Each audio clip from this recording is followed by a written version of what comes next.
toxic comments, Gary. Can't wait for you to hear some of these things. Okay, let's go for it. It's really cool, man. Like I've been wanting to do something like this for a while, but I wanted to like collect these things and then maybe formulate a good response. But I think it's good to free flow for everybody to see how authentically we react to it. Yeah. And then just like all our podcast episodes, part of the plan is to maybe go back and rehash them and then do a great post-production and with, you know what I'm saying? Like really crystallize all the ideas that we've been discussing over the years. 100%, Gary. And for me, last night I was going through these, just organizing them, and I was just laughing because I can kind of predict what you're going to say and, how you're going to respond. I think the audience will find some humor in it too. There's some good ones out there, man. Okay, cool. I'll do my best because Gary, I know some of the comments are like paragraph longs, right? they are, and I'll break them out, dude. But dude, Gary, you got a lot of haters out there, man. Well, that's it's normal, Ben. It's Yeah, totally normal. It means I'm on the right path. 100%. All right, so let's hop right into it, Gary. This first one is in reference to an audiogram that we published. And this one was about, the whole swindle/scam about letting the players play. You go on a little rant about how, most coaches just use this as an excuse to kind of sit on the sideline and say nothing. And for the audience sake, I'll interject the audiogram right here so they can see exactly what it is that we're talking about. This whole scam about guided discovery, or this whole scam about let the players play. It's the biggest swindle/scam I have ever seen in youth soccer. That the best thing to do is to do nothing, basically. Oh, the game is the best teacher, is the biggest scam on earth, is the biggest swindle on earth. And I know where they pulled it from.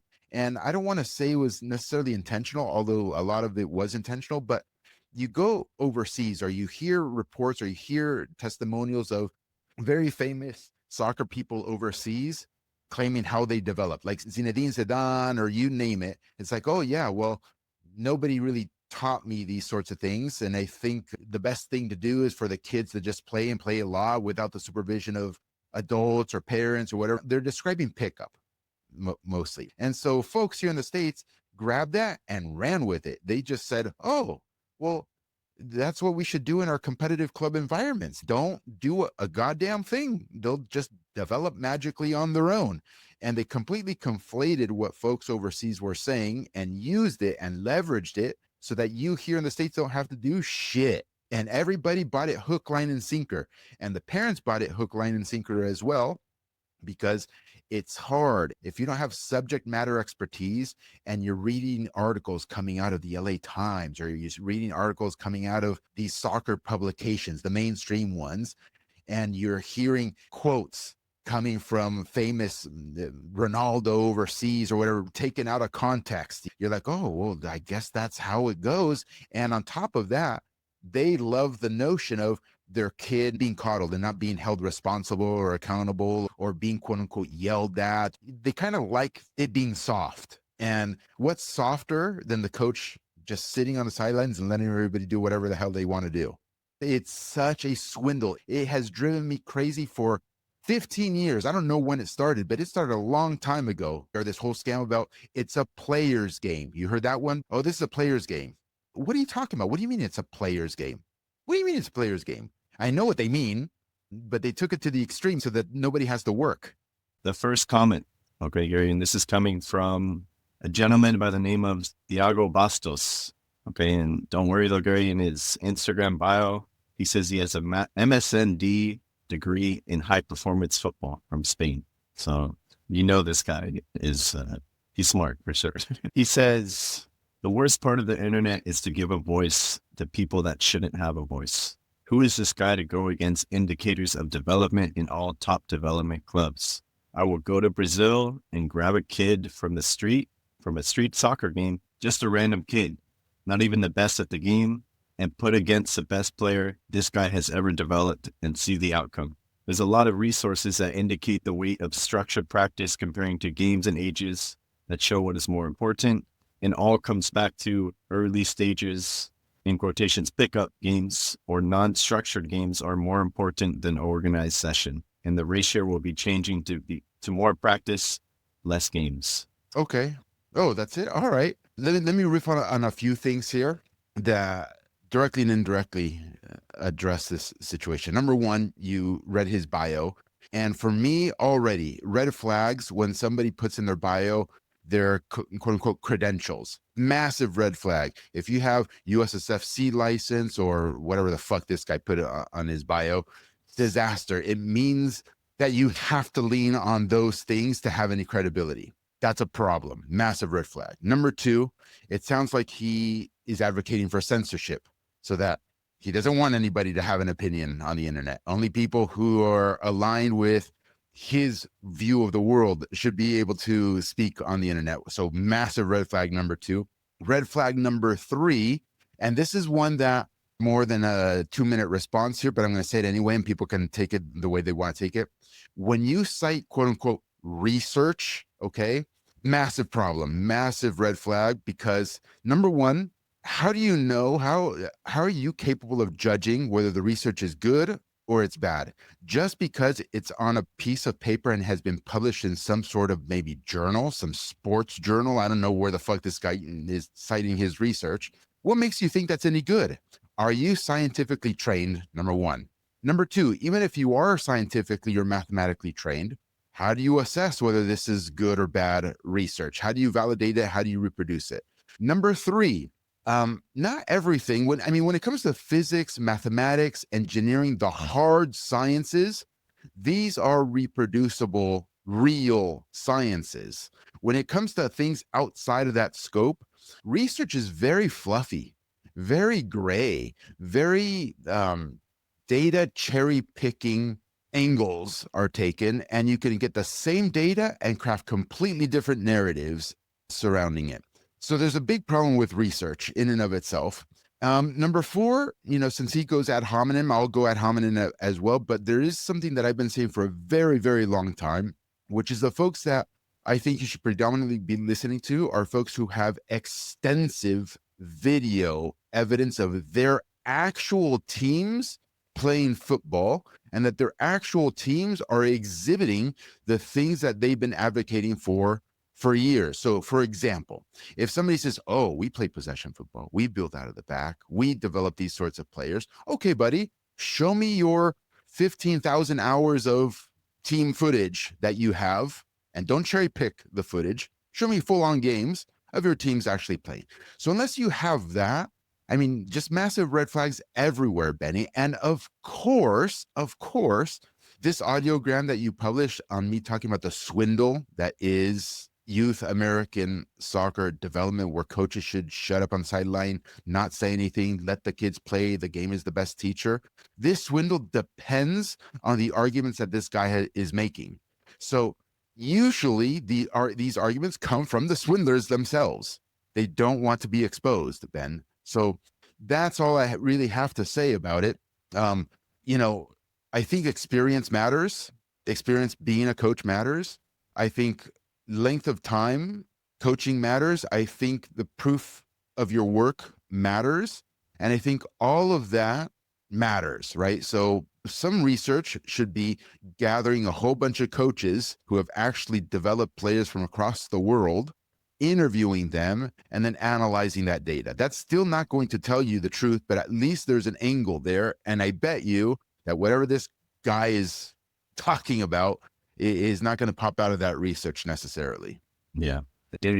I can't tell you how many times I've seen that where, like you said, people say, we play possession soccer, we do all these things, and they have one video of maybe it's like their team connecting a 15 pass sequence, but that was probably the only time that they did that all season long. So I think you're right. I think you need to have, if you're going to make these claims, you need to have extensive videos that people can see and show your work. What do you think, though, Gary, about his comment about, I'll go to Brazil and grab a kid from a street soccer game and I'll put him against the best player that this guy has ever developed. And let's see the outcome. It's just classic ignorance, because first off, do you even know who our best players are, what they've accomplished, who they were? Does he know that, Ajax, the historical Dutch team, the best Dutch team, everybody knows what Ajax is. Does he know that Ajax purchased one of our players and spent 7 figures on one of our players, probably has no idea. Just a classic layman argument. When you think soccer, you think, oh, Brazil is among the best, or if not the best country on earth. And you also think I could just go to the favelas and just there's kids playing soccer everywhere in the streets. They've never been there, mind you. I'll just go and pick some random kid and just bring him, and he'll trash your American kid. It's just classic layman argument. You have no idea what you're talking about. By the way, there's some truth to that. If I go to the favelas or something and pick some kid playing pickup soccer and bring him to the U.S. and throw him into a typical mediocre rec team, or even maybe a competitive club team, but mediocre team, yeah, that kid will probably be very good and probably among the best, but he has no reference point as to who he's talking to. 100%. All right. Thiago Bastos, thanks for your input. Thank you, Thiago. Here's a funny one, Gary, and you don't have to riff so long on this one. I just wanted you to hear it. McGee TV. This sounds like when my British friend tried to educate my Indian friend on Indian food. So again, there's probably a stereotype. They don't know who I am. They have no idea. They just see some white guy speaking English. They think I'm an American guy. And what the fuck do Americans know about football? And so I get it. He's like, how does this American guy know about soccer? He could pass for some white guy that lives in Indiana that, started a soccer blog, and people have no idea. Sure, it's fine. And for folks who are new here, because I don't know where you're going to publish this, Benny. So my entire family, all my heritage is from Argentina, and I've been in soccer's been in the blood since I've been 3 years of age, et cetera, et cetera, et cetera. Because I think there is something to that, right? Take some random white American dude who's talking about soccer. He doesn't know shit. The guy's right. Yeah, I think it'd be cool. Obviously, don't do it with me because I'm not as fluent in Spanish as I'd love to be, but it'd be really cool if you do like a whole episode in Spanish with somebody. Get a whole new fan base out there. Okay, well, let's see what people think about that idea. People in the comments are going to be like, get that shit out of here. All right. Mr. Steven Housen. Think you've tried to make a very obtuse argument to prove a point. Problem is there's loads wrong in what you said. Loads. At youth football especially, it isn't about coaches saying nothing because they're not holding players accountable. It's about letting the players figure it out. If you're instructing players through every decision, then you haven't explained the best decisions to them in training, especially in possession. No way can they hear you and react to your instructions. Off the ball, you can a little bit more. But quiet sidelines isn't or shouldn't be considered lazy coaching. It should be players demonstrating their decision-making because they understand the why. If they understand why to do stuff, then you won't need to be screaming from the sideline what to do. It all sounds so great, doesn't it? It all sounds so great in theory. It's all very logical, Benny. By the way, let me run down this just a touch. Every human that makes an action, they make a decision. I'm talking generally, not soccer. You make a decision based on some sort of logical conclusion that you've come to. You've thought about things. You logically concluded, I'm going to turn left, or I'm going to turn right, or I'm going to keep going forward, or I'm going to stop, or I'm going to date this girl or not date this girl, or make this call. And you came up with a logical reason. So this guy has a logical structure and reasoning to it, which sounds great. And this is how they get away with the swindle. Now, with respect to the specifics here, letting the players figure it out. Players are never going to figure it out unless you train them.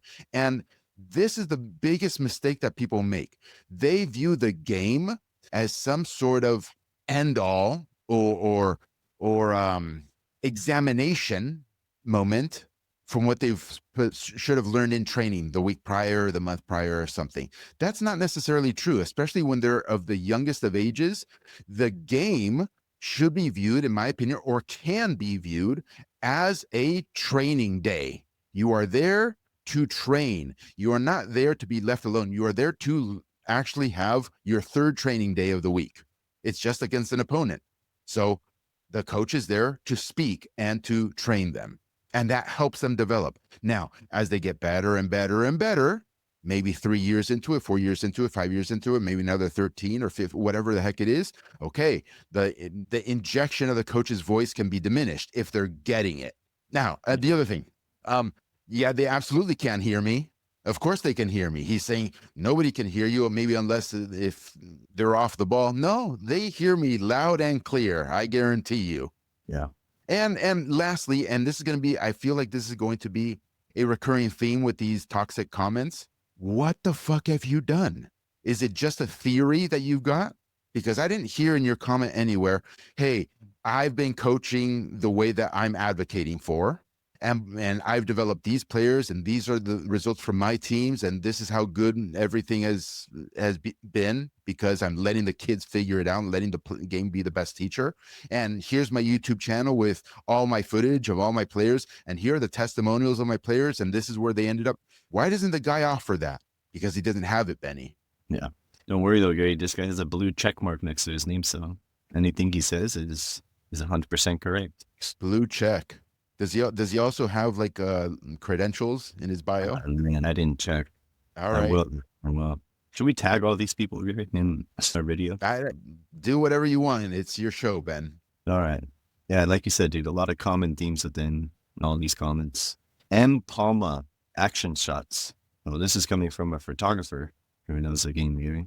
Way to take the idea and see the most extreme version. LOL. I will tell you, a kid who plays on the streets since the age of 5 to 10 without tactical guidance will still out the kid in the U.S.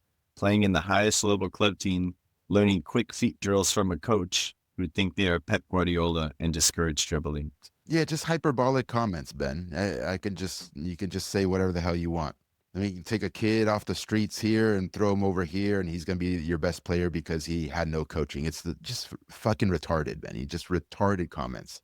And again, somebody who doesn't know where we're coming from, because we've been advocating for over a decade now that there are 5 major components to a player's development, and that is the pickup game, which is what this guy's referring to, is one of them, and it's very important. And we actually say that one of the key missing components in the typical American soccer player is that they don't play pickup soccer. So the guy has a point, but it's not like we're advocating against pickup soccer. What I'm saying is that the actual club competitive environment is not the place to be playing pickup. Like, what if you want it to be pickup, then why are you paying $3,000 a year? Why do you have coaches at all? Just get rid of the coaches. Just have pickup games. Yeah. Okay, there's another comment. I didn't put it in my notes, but it was along the lines of like, hey, Gary, do you think there is a time and place for pickup within the club training environment? And like you just said, I think the best way to do it is to have your 2 or 3 trainings, a week as a team. But then I think it has to be on the kids or on the parents to take their kids elsewhere to give them that unstructured play and let them play in those moments. Like I remember, obviously I've said this a lot. I was on Brian's team. My brother was on Brian's team, and we would have our 2 trainings a week, but every Thursday, for 2 years, we'd go to the Boys and Girls Club, and mostly all of his teammates would show up, and even Brian would show up, and you would show up, and it was just, play against random people that would come, futsal, 2 hours. And that, honestly, that's where I learned so much about the game as well. So there is a time and place for it, but you shouldn't be showing up to your son or daughter's training and your coach just set up 2 fields and they play for 2 hours. Like, that's not the time and place to do it. Yeah, and then on the weekend, he just sits on a lawn chair and let the players play also. Right. I think that is all generally true. Just to give this comment that you're recollecting a little bit of love, a little bit more, I could see a situation where, sure, have the club competitive environment be more of a pickup environment like you just described, Benny, if the following conditions. Number 1, maybe they're the youngest of ages. I don't know, just let them play, have a good time, and let them explore the game for themselves. And number 2, maybe the coach is just incompetent. And I don't say that in a derogatory fashion. It's just that the coach is incompetent. And so the best thing that coach can probably do is not inject their incompetence into the kids. So just let the kids play, and the pickup would do the kids a lot more good than the coach actually trying to coach with his incompetence. Right. Just a little caveat, a little nuance, a little exception maybe to the rule. Yeah. And if I might add, that might also be why, say, like US soccer or this whole swindle, as I call it, came about too, is maybe somebody with some brains actually said, you know what? 95% of our coaches here in youth soccer don't know shit. They're terrible. They're completely incompetent.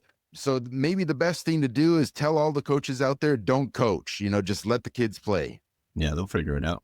Well, I could just see that as being a charitable view of how this whole philosophy came about. The charitable view, again, I repeat, is thinking. Almost all American youth coaches are terrible and incompetent.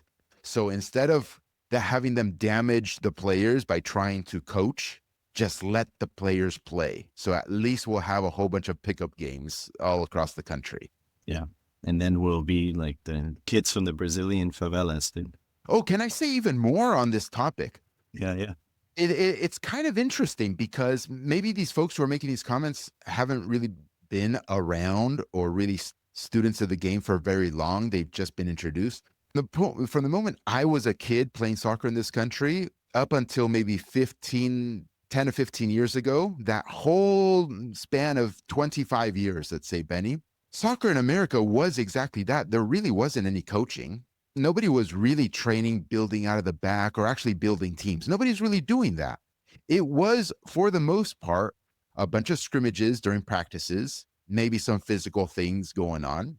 And then come the weekend, there was no structured opponent versus structured opponent. It was kind of like a free-for-all. So for that span of 25 years, it was exactly what these people are advocating for now, which is let the players play. That's what American soccer used to be.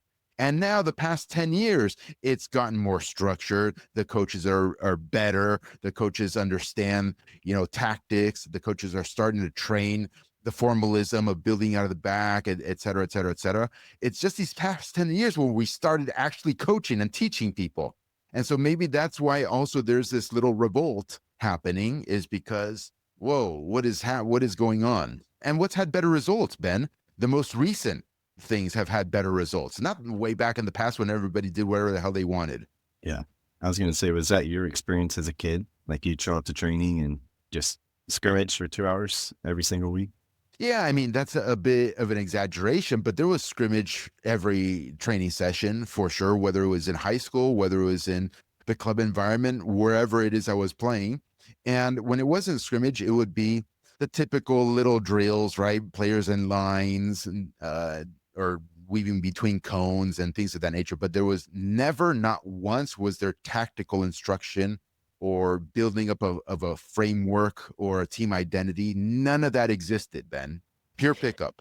Just one more little thing on this Palma action shots guy. It bothers me because I hear it from so many people. It's like, especially his last comment about, oh, coach, he thinks they're Pep Guardiola and he discouraged dribbling. Well, you hear so many parents or coaches say like, oh, if you're teaching a possession-based system, then you're discouraging the individual. You never allow them to dribble. And I just think that's like so not true. If you are in a possession-based system, you're probably going to find yourself more in 1v1 situations and able to, develop and craft these wingers. So I just think that argument is so flawed. Correct. It's completely untrue. It's completely untrue. They're coming at it from, they're trying to build a logical mental model. And in their minds, it makes sense that, if somebody's giving structure to a team and telling the individuals what their positional roles are, and if it is quote unquote possession, that means that you're focused on passing. When you have that whole thing of what you believe is a possession-based coaching methodology, the natural conclusion, which is incorrect, is, oh, the kids aren't learning how to dribble, the kids aren't learning how to be creative, the kids aren't learning any of the things that they're advocating for, Ben. And it's exactly the opposite. You're actually giving the kids sufficient structure and order in a game versus disorder in a game, that it enables them to express their ideas and their thoughts much more clearly, and also from the dribbling side. So in this methodology, you are literally trying to develop a team to isolate players 1v1, and you are then telling those players, you go and take them 1v1. You go and dribble and you attack. Yes, we're telling our center backs, don't dribble through two guys in your own defensive box. Of course we are. Of course we are. That shouldn't lead to the conclusion, oh, you're telling players not to dribble. Crazy, Gary. All right, moving on. Enough of the photographer comments. Z Hancock 9. What an Instagram handle. He says, I get what you are saying, but you're a bit off the mark. The match is a test to see how the training cycle is going. If a coach is screaming from the sidelines, then the players are not making decisions. Common themes that we've given. You adjust at halftime and hold them accountable after the match. It's just ignorance, Benny. That's not how you develop teams, and that's not how you develop players. It doesn't work that way. I don't know what else to say, because we kind of covered it in the first 15 minutes addressing the other comments. Here's a fun one, Gary. But less Miggy. Sounds like you're having problems not being the center of the kids' experience. The ego thing, right? The ego thing. Again, demonizing coaches, right? First and foremost, and you know this, Ben, because you were there, I'm actually not the one on the sidelines yapping things out and giving instructions or doing corrective actions or anything. I'm off on the corner flag observing. I was just an assistant. I was not the head honcho guy. So there's no ego feeding associated with my commentary. And I'm not a psychologist, and I mean, don't get me started on what I think of that whole profession. It sounds like what they coined projection a lot, right? This person is projecting. They want to be the center of the kid's experience. Yeah, and if they would have listened to the last episode, they would have learned that you didn't really even like to be around the kids. You wanted to just kind of be up to the side, no? Correct. Completely outside the attention bubble. Yeah.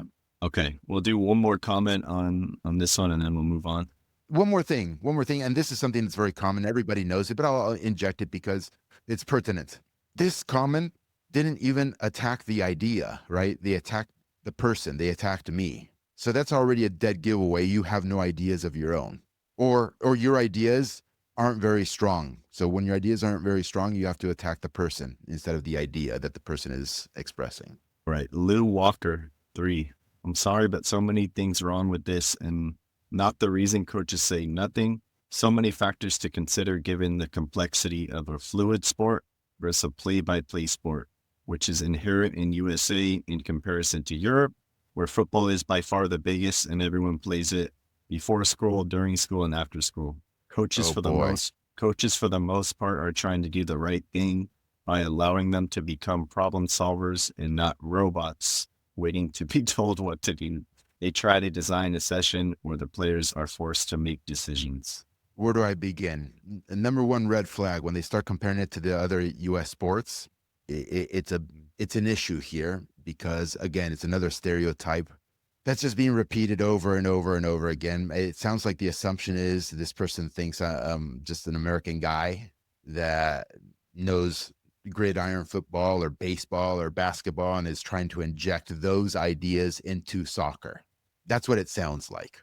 I also don't know if they're aware that, and maybe AI will be able to validate this one day, that the reason some folks here in the States are talking about robots, oh, you guys are training robots or whatever, we actually coined the use of the word robots here in American soccer. 20 years ago or something, we started calling American players robots. Why?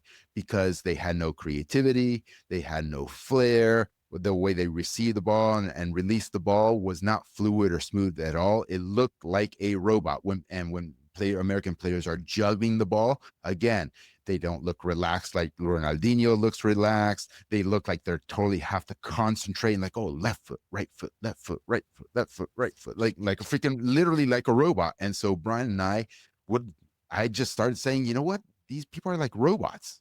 That's how they play football. So it's the exact opposite. We've been combating robots our whole freaking soccer lives. And the way we train our teams and teach our players is to not be robots. Now they're referring to robotic decision-making. Again, completely incorrect. We give them a framework. Hey, if you are the right back, these are the sorts of things that you are generally exposed to in a football match. These are the general scenarios. Here are the top 6 scenarios as a right back that exist, or the patterns that you're always going to see. And these are the set of decisions that are usually taken up, for a right back in these sorts of scenarios. Then we train those things, and then they individually get to pick and choose which of the decisions in the set of possible decisions they are going to execute in a particular moment in the match. It's all them. Their brains are the ones working. They're the ones who are computing everything on the field. They are not being robots at all. We just give them the structure from whence to be intelligent footballers instead of completely clueless footballers. If you don't train them and if you don't speak on the sidelines at times to take corrective actions or to teach them during the match, they are just acting out of ignorance. The players are, and they are not learning. People seem to think that they're just going to magically learn by making 1,000 mistakes over the course of a 10-year youth soccer career. Yeah, they'll learn some things, but you know how slow they're going to learn them? It's going to take them 10 years. And the guy in Spain and the guy in Brazil and the guy in Argentina and the guy in Italy and the guy in France learned what the American learned at age 18. Those kids learned at age 12 because they were instructed and they were taught. Yeah. What about this last comment, Gary, about, because it seems like he's attacking, the whole methodology, but he says, most coaches are trying to do the right thing. They try to design a session where the players are forced to make decisions. It seems like a lot of people don't think there's any decision making within the trainings of 343's methodology. Is that true? Is that not true? No, I think I just addressed it. We give them a set of possible decisions that are the typical decisions a particular position is exposed to in the real world. We teach them those decisions and which scenarios. And then the kids are the ones in the matches pick and choose which are the quote unquote correct decisions. That's when the coach interjects themselves. So for example, the right back, because I'll just stick with that. If the right back is presented with something in the match where he finds himself 1 versus 2, you know what I mean? And clearly the best thing to do is either to just, a simple 7-yard pass to their center back is one possible correct decision. The other possible correct decision is launching it forward and just getting it out of pressure. Okay. A third possible decision, if you're on the sideline, is try to launch it forward, get it out of pressure, but in such a way that if it hits the player, it hits and goes out of bounds, we get a throw in. These sorts of things we teach. And then the player in the game decides to, oh no, I'm going to try to, I don't know, do a step over and meg the kid, and I'm 1 versus 2, and I'm in my defensive third and we're losing 1-0 or, you know what I'm saying? And it's the 80th minute of the game. Like, then you fucking tell the kid, like, you don't do that shit, right? Here were the correct things to do. Or in that moment, you might choose to joystick the kid. You might say, shoo, launch it forward and get ahead of it. There's nothing wrong with that. Now, don't do it every single action for every single player for the entirety of the 90 minutes. Nobody is saying that is what a coach should be doing at all. Ben, you have experience. You played for Brian. How often is he literally telling you, Benny, when you're playing center mid or something, literally speaking to you when you're on the ball throughout the course of the game? How many times has he told you, pass it left, pass it right, pass it forward, launch it, whatever? Does it happen maybe 3 times in a match? 5 times in a match, something like that? Maybe you had, 30 touches in a match and you heard Brian's voice 3 times in your 30 touches. I don't know. I think also a lot of it came from, let's say I would make the wrong decision, maybe 30 seconds later, a minute, when there's a stoppage in the game. And then he's saying, Benny, on that last play, you should have slotted it through to the winger or something like that. You know what I'm saying? Not when I'm on the ball, ting it in behind or something like that. No, we will let the players play and make mistakes. Absolutely. We're not sitting there doing play-by-play commentary. For sure. And for people that maybe don't believe this, there's, over 20 full game matches on YouTube, Gary, of, Brian's team's playing, and you can hear Brian in every single game in the way that he coaches, the way that he speaks to the team. So if there's doubters out there, I'd advise them to, check out the channel and go watch the games because it's right there in front of you. Yeah. No, most of these folks, and look, again, I don't blame them. You can see me reacting to their commentary in an emotional, passionate sort of way. And it's not about them, right? I don't blame them. If you are not, forgive me, everybody has a certain level of competence. I'm not necessarily calling myself a expert or a global expert. I think I know a few things that otherwise we wouldn't be talking about it. But if you don't have deep subject matter expertise, I don't blame these folks for reacting the way that they do. They have been reading countless articles, for example, or going to these licensing courses, USSF, D, C, all this garbage, and they've been getting fed this stuff. Let the players play, let the players play, let the players play, blah, blah, blah, blah, blah, blah, blah, blah, on and on and on. And they've been brainwashed for years. And so it's very hard, I would imagine, to hear an alternate view to that coming from a credible source who has accomplished a lot of things. It breaks your brain at that point. It's like, wait a second, I've invested all of these years, all of this time, all of this money, right? Also, all of this energy in coaching, perhaps if some of these guys are coaching and doing this stuff a certain way. I can't look back at all that work and say it was all for nothing and I've been doing the wrong thing my entire life. It's hard to fucking be able to do that. Yeah. I think the cool thing though, Gary, is like all of these people that we've mentioned in these comments, like they aren't watching our YouTube channel. They're not listening to the podcast. They happen to come across us because a clip will kind of blow up and then they see, a minute of the stuff that we discuss and they're so quick to, chime in and give their own 2 cents. But I think the people that tune in every single week and are listening and always, there's a lot of positive comments, Gary, out there. And, those practitioners are the ones that actually are trying to learn and trying to better themselves. So I think that's the cool thing about our audience. It's a lot of great listeners out there and willing to learn, willing to better themselves. Unlike these people who they see one of your posts and maybe they don't even know who you are or aren't even willing to put in any research as to what you have accomplished. And this guy is an idiot. I'm going to fucking post my 2 cents. So, and that's totally fine. This is the internet. I love it, and that's why we chose to do a toxic episode. Let's do this. Let's do this toxicity episode, man. It's great. I will wait till you hear this one, dude, because I don't know, Gary. Maybe in high school or something, you stole this guy's girlfriend, or this guy really seems to hate you, dude. Oh dang! Okay, let's go for it. Somebody commented like a question, and Santi Ariano, he commented back, "I advise you not to waste your time. This guy wouldn't have played Weston McKinney and probably stunted his development. Zero knowledge of real-world football. He's in his own bubble."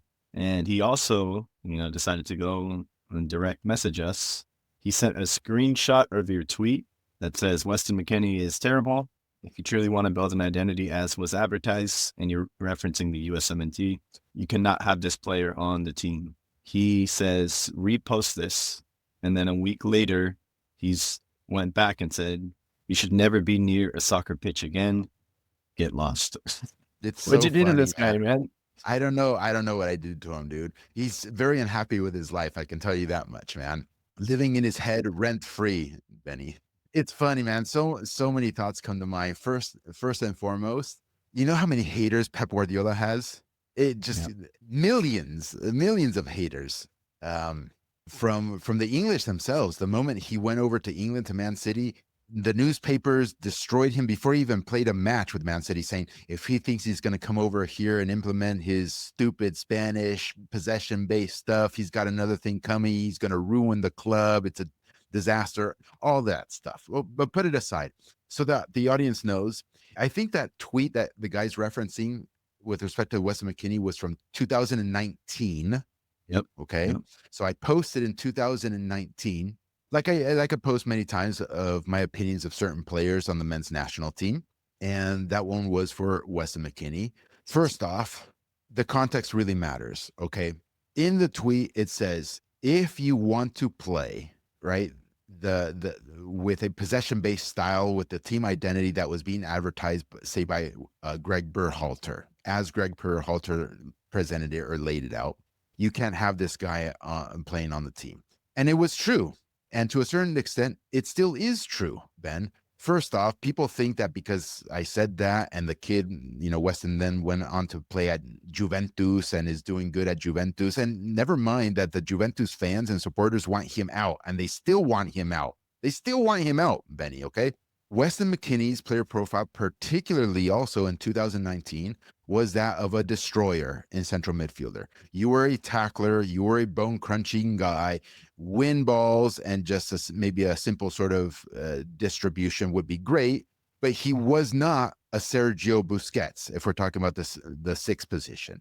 And he wasn't and isn't a creative central midfielder like a Luka Modric is. Okay. So those are the types of player profiles that our methodology, our viewpoint, the gold standard of the world looks for. And if Greg Berhalter wanted to establish a gold standard sort of team identity, a la Barcelona, a la Manchester City, a la Real Madrid, a la the best teams in the world, a la Argentina, a la Brazil, Weston McKinney is not of that player profile. Can he play for the U.S. men's national team and start and do well and be on a great club team? Of course he can. Of course he can. And he is. Okay. He's a very, very good player, a top level player, but he has a particular player profile. And that player profile is not of Toni Kroos, is not of Iniesta, is not of Sergio Busquets, is not of Phil Foden, is not of Kevin De Bruyne, is not, and the list goes on and on and on. That is the context of the post. And these folks, I get it. You want to dunk, you feel sorry about your life, you want to shit on other people. Great. I'll take it all. It's fine. Never mind, it was also 6 years ago, and the guy's still resurfacing this thing. Oh, by the way, on his comment of whether I would have played him, I think he mentioned something like that. I would have played him on the U.S. men's national team back then or something. No, I would not have. I would have picked another player profile, 1,000,000%. Yeah. I think he meant like when Weston McKinney was younger, he says he wouldn't have played Weston McKinney and probably stunted his development. That's retarded. You have zero knowledge of real world football. It's just a stupid hyperbolic comment. Obviously, Weston McKinney was one of the best youth players in America. Just like there's countless U.S. men's national team players. They're among the best players in the country. If he was on our team, he would have played, and he would have fulfilled the role, right, that we saw him fulfill. And it's kind of interesting, Ben, like on Juve and all his pro clubs, notice that he doesn't even have a fixed position. One day he's playing right back. The other day he's playing the six. The other day he's playing like a winger position. The other day he's playing center back. They put him all over the place. And yes, there's a positive to that. Very versatile player, polyfunctional player. But it also kind of tells you that he doesn't have a player profile where it's like, no, this is our 8 in our central midfielder. We ain't moving him from that position. Clearly, coaches around the world don't think that way of him. You're in your own bubble, Gary. That's what this game Indeed, man. I'm in my own small, tiny little bubble of people who know ball. Yeah. I think your tweet, Gary, I think it's Santi's screensaver on his phone, dude. He wakes up and likes to look at it. I love it, man. I love it. I'm definitely saying, I think I'm going to just post this whole segment about Santi on Instagram so you can see it, and can't wait to see what he has to say. Okay, cool, man. All right. So let's do one more. If we have to do a part 2, we'll do a part 2. Okay. Well, these comments are in regards to the audiogram about how U.S. soccer coaching licenses are not for educational purposes. They're more for gatekeeping. There has been no parent education in American soccer. There has been no education period in American soccer, coaching or otherwise. All this stuff about U.S. soccer licenses, you think that going to a fucking day-long course to get a license, or even a week-long course, or even a month-long course to get a particular license, whether it be D, C, B, or A, you think that makes a good coach? You think that educates a coach and levels them up? That doesn't do jack diddly squat. It's like saying this, and I know all analogies are flawed, but it drives the point home. It's like saying, hey, we're going to offer D license or an E license or whatever it is in math. Okay, come in for a day. We'll show you some stuff, and then you go off and teach 20 kids about math, but you don't know anything about math. Like, what?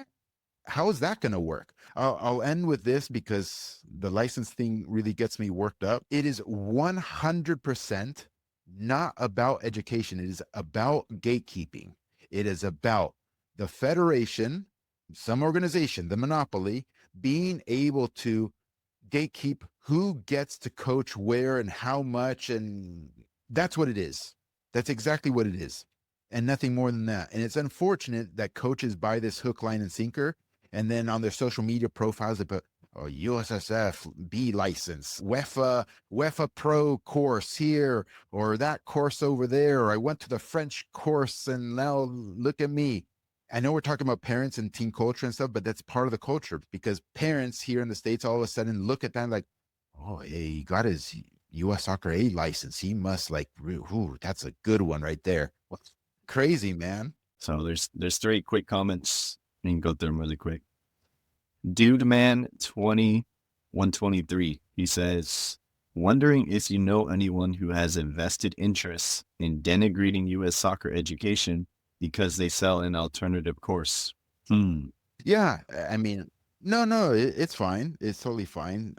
It's good that this person is trying to look at incentives. He's on the right track of looking at what are the incentives in the system, what incentives might people have.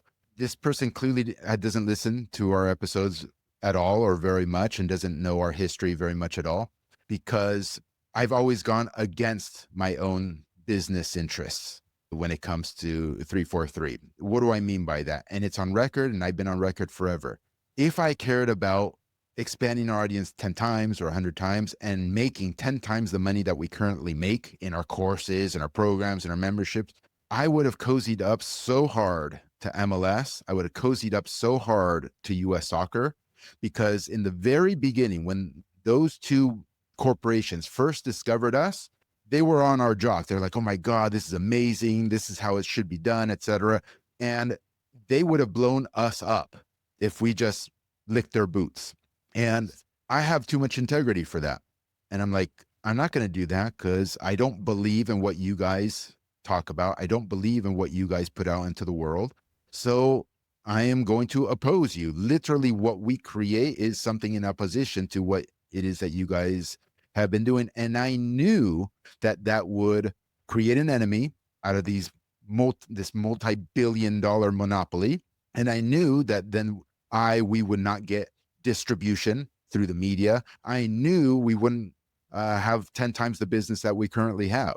So I went against my own self-business interests in that regard.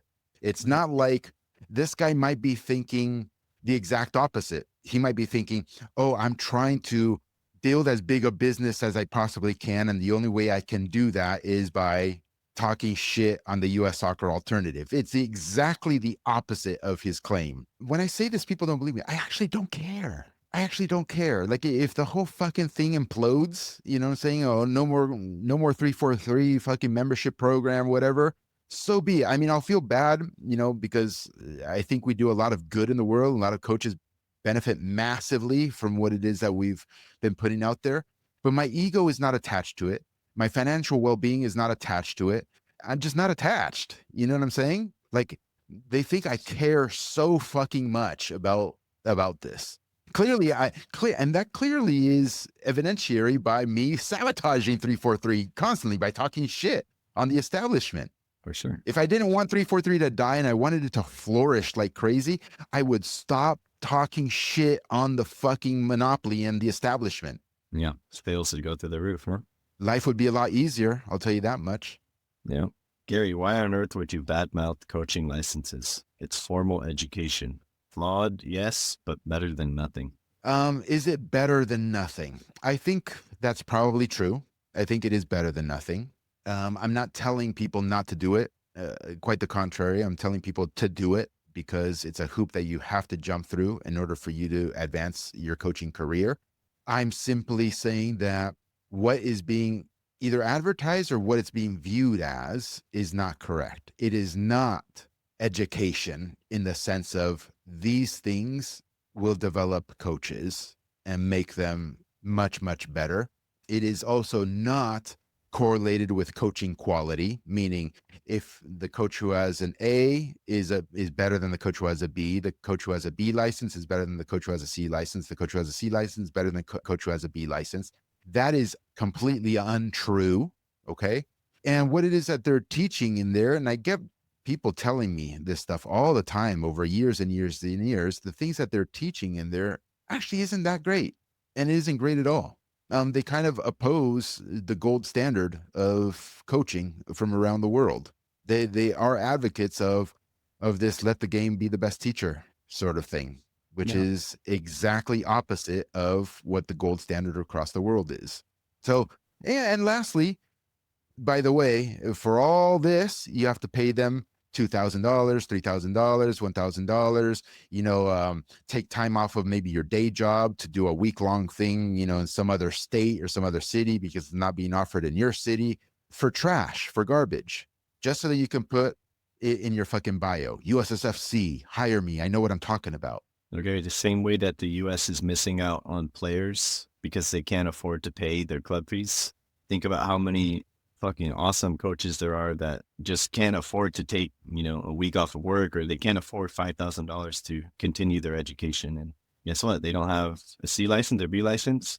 They're never going to be allowed to coach against or within MLS Next or within these academies. So we're limiting all these coaches that can come into our system.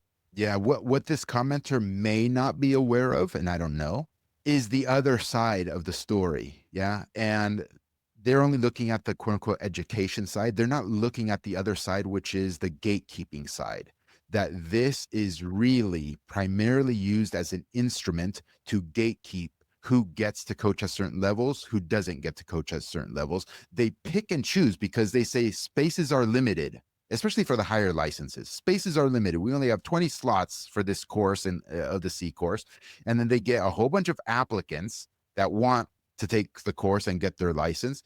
And then they pick and choose which 20 they are going to allow to take the course this year. And all the rest of you, sorry, try and apply again next year. So they are literally picking and choosing the winners and losers in the soccer marketplace. And beyond the individual side of the equation, there's the club side of the equation. You told me this the other day, which rekindles a whole bunch of memories that I have. And that is that entire clubs are accepted or rejected from leagues, from their participation in particular leagues, based on the density of coaching licenses that they have in their clubs. So you don't have enough C licensed coaches in your club, so you don't get to play in this competition or in this league. Or you don't have an A licensed director of coaching, so you can't possibly be an MLS Next, whatever the fuck it is. You know what I'm talking about. It's literally a gatekeeping mechanism that forces everybody into this fucking scam that is the licensing scam. Licenses are great for things that are in the public interest. Meaning, if the public is exposed to potential harm, yeah, then there should be gatekeeping, like in medicine, Benny. You don't want any old Joe to go and be a doctor and operate on your pancreas or your kidney or your heart or whatever. No, there are gates that a human has to go through to demonstrate their level of competence, their level of expertise before they lay their hands on a human being, because they can kill somebody. And the same thing in the legal profession. No, let's get you through some certain gates because people's livelihoods are on the line. They're entrusting you to keep them out of jail, for example, right? Or to get what you deserve in some sort of lawsuit. I can't have any old person be that. But we're talking about fucking soccer coaches. Oh no, you need to go through this licensing structure to be a certain type of coach. What planet do people think that's okay? Yeah. I think I should mention, Gary, it's really cool to see, like, if you were to go on our TikTok and see this reel, there's over 100 comments on it. 95% of the comments are in agreement with you, saying, oh, my son had an A licensed coach. He was the worst coach he's ever had. Or, this is basically, they're just trying to get our money. And there's, over 100 comments saying, like, in agreement that exactly what we're saying, that U.S. soccer licenses are for gatekeeping purposes. It's really cool to see, people are finally starting to like recognize like this is kind of a joke and what are we doing? It's straight scam. It's straight scam. And for the previous guy who says, oh, you're opposing licensing because you offer your own education for coaches or whatever. Think of it this way. If US soccer has all this knowledge, all this coaching education stuff, Why not just make it available for free, online? It could all be distributed digitally. They've recorded instructors, giving talks, or they can record instructors giving talks.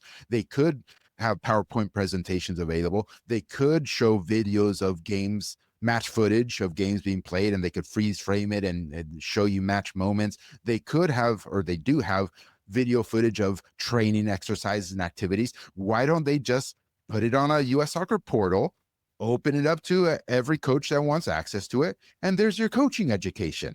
What's the problem? So easy. Distribute it to everybody. Done. There's the education. But no, they have to pick and choose who gets it and who doesn't get it. Gary, let's end with one positive comment too. This guy's commented before. This is from our YouTube, and it's in relation to the coaching courses. Jarhead Jr. says, having just done my US Soccer 7v7 grassroots course and being a member of 343 7v7 curriculum, I can tell you US Soccer's lower level coaching classes are a joke. Obviously, I can't speak to anything higher than that, but I've learned so much more from you guys in the 7v7 coaching program.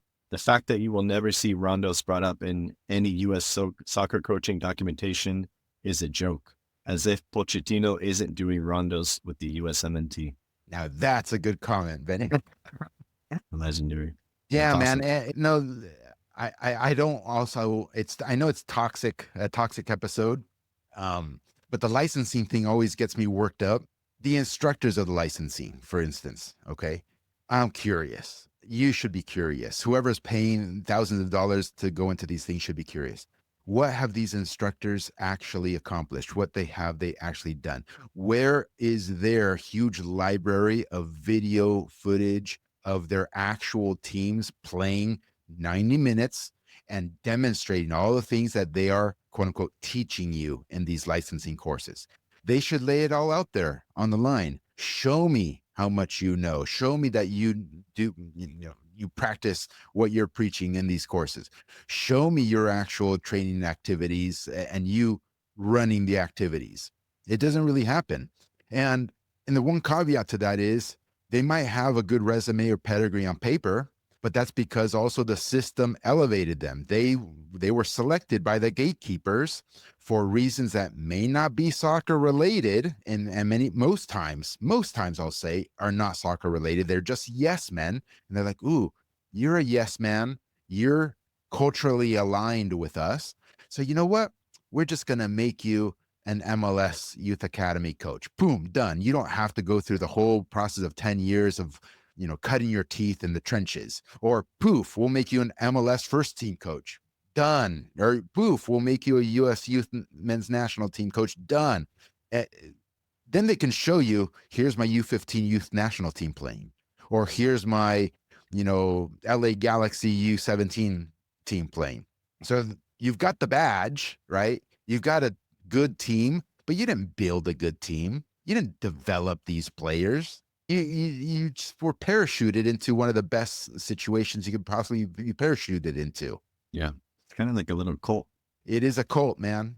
We're battling the cult, Ben. Okay, good toxic episode. Maybe you had some more. I don't know, but we can do a part 2. I have 5% left on my battery here, and I left my charger.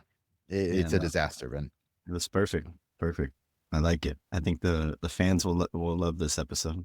And the haters will have plenty to say, I'm sure. Okay. Hopefully it wasn't too negative. All right, brother. Good stuff. Thank you. Okay, Ben. See you later, man. Thanks.